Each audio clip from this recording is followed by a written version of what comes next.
I refused to save the sect that raised me, mocked me, used me, and finally threw me into a death pit.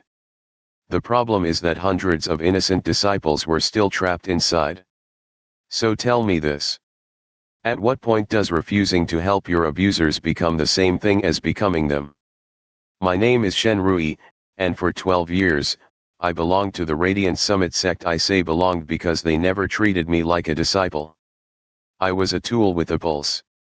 Every child in the sect awakened a spiritual node at 13. Some opened 1. Talented disciples opened 2. Geniuses opened 3 and earned personal instruction from the elders. I opened none. The awakening stone stayed dark beneath my hand. That single failure decided my entire life. The other disciples received cultivation manuals, weapons, medicine, and private chambers. I received a broom, a storage shed, and a wooden tablet carved with 2 words. Outer servant. The elders called it mercy.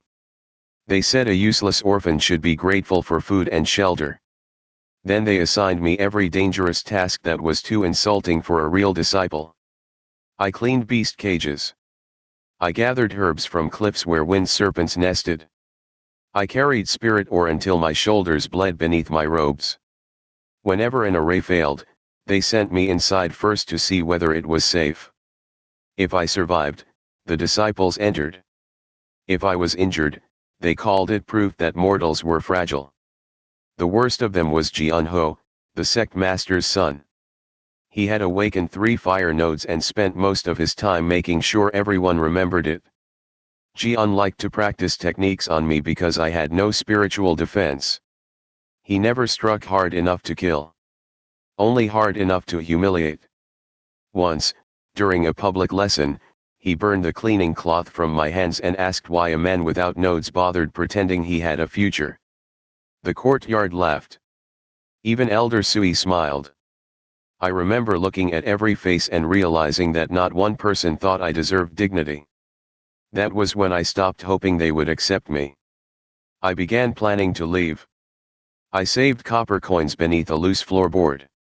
I copied maps from the records hall while cleaning at night. I learned which mountain paths avoided spirit beasts and which villages accepted mortal workers. I was 3 weeks away from freedom when the sect discovered the Hollow Meridian. It was an ancient chamber buried beneath Radiant Summit, sealed before the sect was founded. The elders believed it contained a lost Ascension technique. They also believed the entrance was cursed. Naturally, they sent me first. Elder Sui stood beside the black stone gate while the entire inner court watched. "You should be honored," he told me. I looked at the symbols glowing around the entrance. Every instinct I had screamed at me to run. "What happens if the gate rejects me?" I asked. Jianho laughed. "Then we lose a broom."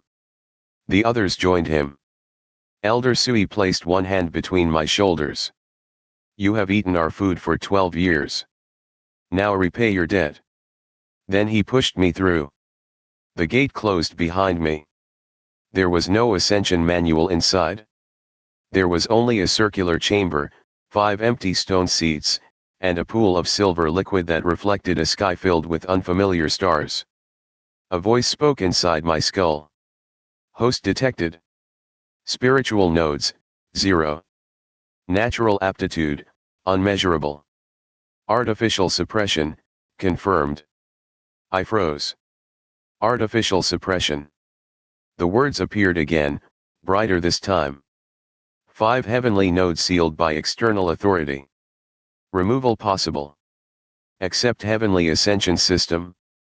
For 12 years, I had believed I was born defective. The truth was worse. Someone had made me that way. I accepted. The silver pool rose around me. Pain tore through my chest, not like something being added, but like chains being ripped from places they had grown into. Memories surfaced that were not mine. A woman running through snow with a baby in her arms. 5 figures in white masks hunting her across the mountain. A seal pressed into the child's chest. A voice saying, "If the 5 nodes awaken, the old throne will have an heir." Then Elder Sui, much younger, carrying that child into Radiant Summit. Carrying me. The sect had not rescued an orphan. They had imprisoned one. The system opened my first node. Then the second. Then the third. Power flooded through meridians the sect claimed I did not possess. By the time the fifth node opened, the entire chamber was shaking. 5 symbols appeared around me. Flame. Tide. Stone. Wind. Void. A final message appeared. Heavenly Ascension System initialized. First directive, survive the collapse of Radiant Summit. Time remaining, 6 hours. The black gate opened. Elder Sui and the others were waiting. Their expressions changed the moment they saw me. Jianho's smile disappeared. The sect master stepped forward. 5 spiritual lights circled my body. Nobody laughed now. Elder Sui whispered, impossible. I looked directly at him. You sealed them. The courtyard went silent. The sect master reacted first. He drew his sword and aimed it at my throat. Subdue him. That was my final lesson in loyalty. They did not ask what I had discovered. They did not deny what they had done. They only saw that the tool had become dangerous. Jianho attacked from my left, fire gathering around his fist. For years, I had imagined fighting back. In those fantasies, I shattered his arm. I made him kneel. I forced him to feel every humiliation he had given me. But when the moment came, the system showed me something better. Weakness detected. Fire node output, unstable. Counter path available. I stepped aside. His punch missed me by inches. I touched 2 fingers to his wrist and opened my tide node. His own fire reversed through his meridians. Jianho crashed into the stone floor, coughing smoke. I had not even struck him. The entire sect stared. For the first time, they saw me. Not the servant. Not the orphan. Not the broom. Me. I wish I could say that felt satisfying. Mostly, it felt late. The sect master activated the mountain formation. Golden chains erupted from the ground and wrapped around my limbs. The same formation had been used to suppress my nodes since childhood. This time, I could see its structure. Every chain was connected to 5 hidden anchors beneath the mountain. The system identified them immediately. Missing node array detected. Purpose, siphon heavenly potential. Destination, sect core. That was how Radiant Summit had grown so quickly. My sealed power had fed their cultivation for years. Every breakthrough. Every spirit field. Every miraculous recovery they praised as proof of the sect master's wisdom. It had all been stolen from me. I opened my void node. The chains vanished. Not broken. Erased. The sect master stumbled backward. I could have killed him then.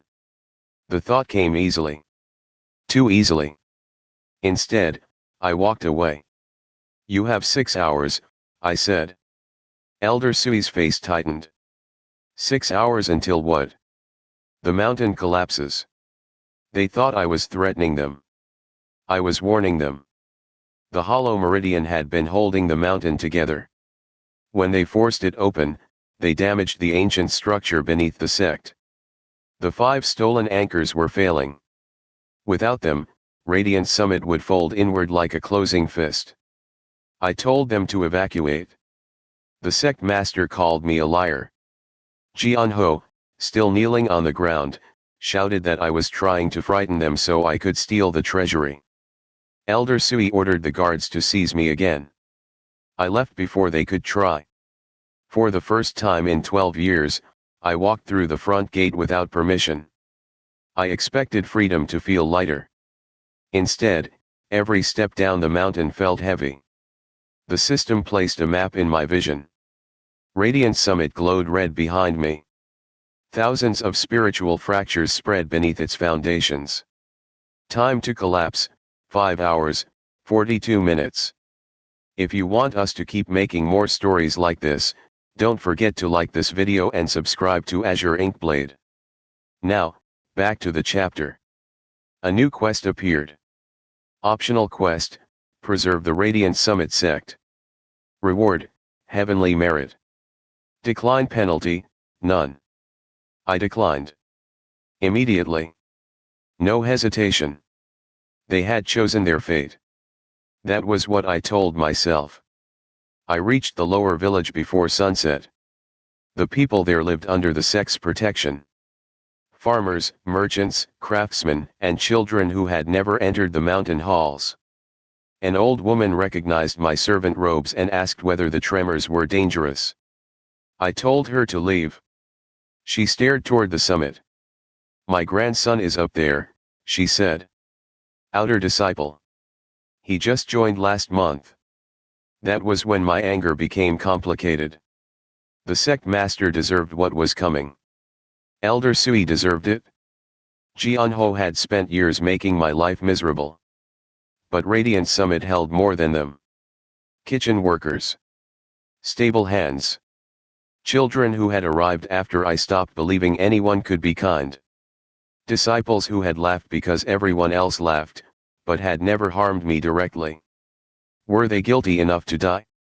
More important, was I responsible for saving them simply because I could? The system did not force me. There was no penalty for walking away. That somehow made the choice harder. If a monster refuses to save you, we call it cruelty. If a victim refuses to save the monster, we call it justice. But what do we call it when innocent people are trapped between them? The mountain shook. A crack split the summit from top to bottom. The villagers screamed. I turned around. I hated myself for it. Then I ran back toward the sect. By the time I reached the outer gate, panic had destroyed whatever discipline Radiant Summit once possessed. Disciples crowded the stairs. Elders shouted conflicting orders. Spirit beasts tore free from their enclosures. The sect master stood on the central platform, still insisting the mountain formation would stabilize. It would not. The system showed me the truth. 4 of the 5 ancient anchors had already shattered. Only one remained. The final anchor was beneath the ancestral hall. If it failed, everyone above the lower terraces would be buried inside a folded spiritual space. Not crushed. Trapped. Forever. I pushed through the crowd. Jianho saw me first. His face twisted with relief, then pride covered it. You came back, he said. Good. Fix this. Not please. Not thank you. Fix this. As if I were still the servant. I kept walking. He grabbed my sleeve. My father commands you. I looked at his hand. He released me. The sect master descended from the platform. You caused this, he said loudly enough for everyone to hear. Fear makes weak leaders search for someone weaker to blame. You entered the hollow meridian. You disrupted the anchors. Repair them now, and the sect may show mercy. I almost laughed. He was offering mercy while standing on power stolen from my body. The system displayed 2 paths. Path 1, restore the final anchor. Result, Radiant Summit survives. Siphoning array remains active. Path 2, destroy the final anchor. Result, Radiant Summit falls. Heavenly power fully returns to host. There it was. The choice I had secretly wanted. Save them and remain connected to the system that enslaved me. Destroy them and reclaim everything they stole. The sect master saw the hesitation in my face. You owe the sect your life, he said. That decided it? Not because I wanted revenge. Because I finally understood the trap. Both options allowed Radiant Summit to define me. Either I remained their sacrifice, or I became their executioner. The heavenly Ascension system had already taught me that paths were not always limited to what powerful people placed in front of me. I opened all 5 nodes. The mountain answered.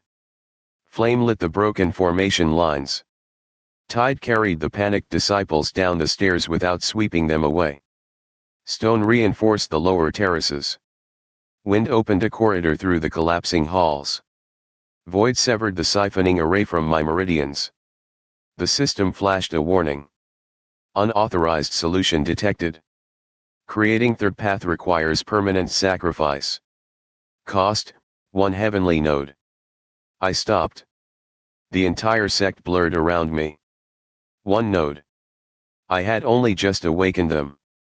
They were proof that my life had never been worthless. Proof that the sect had lied. Proof that I could rise beyond every person who had looked down on me. Giving 1 away felt like letting them steal from me again. The sect master shouted, "Do it." That made me want to refuse. Then I saw the old woman's grandson carrying an injured kitchen worker toward the gate. I saw a child frozen beneath a fallen beam. I saw 2 outer disciples shielding a spirit beast that had once bitten them during training. They were not the sect master. They were not Elder Sui. They were people trying to survive. I chose my stone node. Confirm permanent sacrifice. I confirmed. Pain tore through me. The golden symbol vanished from my chest and sank into the mountain. For 1 terrible second, nothing happened. Then Radiant Summit opened. The mountain did not collapse inward. It split along a new path, creating a massive valley through its center. The ancestral hall fell away from the living quarters. The treasury disappeared into the depths. The sect core shattered. But the disciples survived. The villagers survived. The mountain no longer belonged to Radiant Summit. And neither did I. The sect master stared at the ruins of his formation. What have you done? Saved your people. You destroyed our legacy. No, I said. I destroyed the machine you built from me. Jianho stepped forward. His voice shook with anger. You sacrificed a heavenly node for servants and weaklings. I looked at him.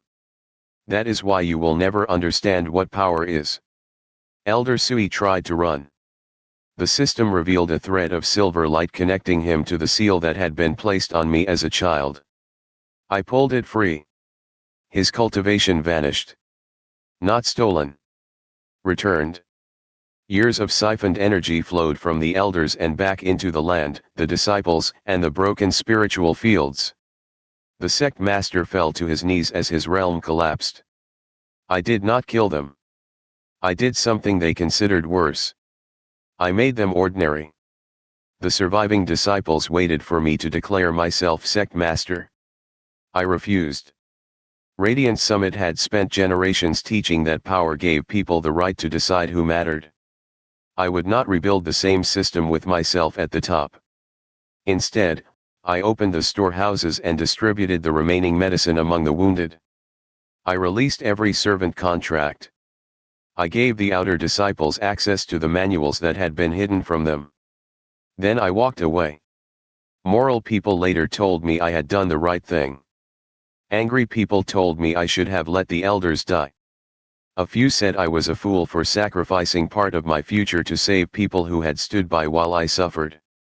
Maybe they were right. I still dream about the node I lost. I still wonder what I could have become with all 5. But revenge would have made the sect the final author of my life. They taught me that the weak existed to be spent. Saving those disciples was how I proved I had not learned that lesson. Months later, the Heavenly Ascension system gave me a new message. Sacrificed node status, not destroyed. Location, unknown. Condition for return, 5 worthy bearers must awaken. I thought the story had ended with me losing part of myself. It had not. Far across the cultivation world, 5 abandoned children dreamed of a mountain splitting beneath a silver sky. One woke with flame in her hands. One heard the ocean beneath the desert. One spoke to stone. One stepped into the wind and did not fall. The last opened his eyes inside a room with no doors. And all 5 missing nodes opened their eyes. For more stories from the Heavenly Ascension System universe, read the novel On Royal Road and follow Azure Inkblade on YouTube.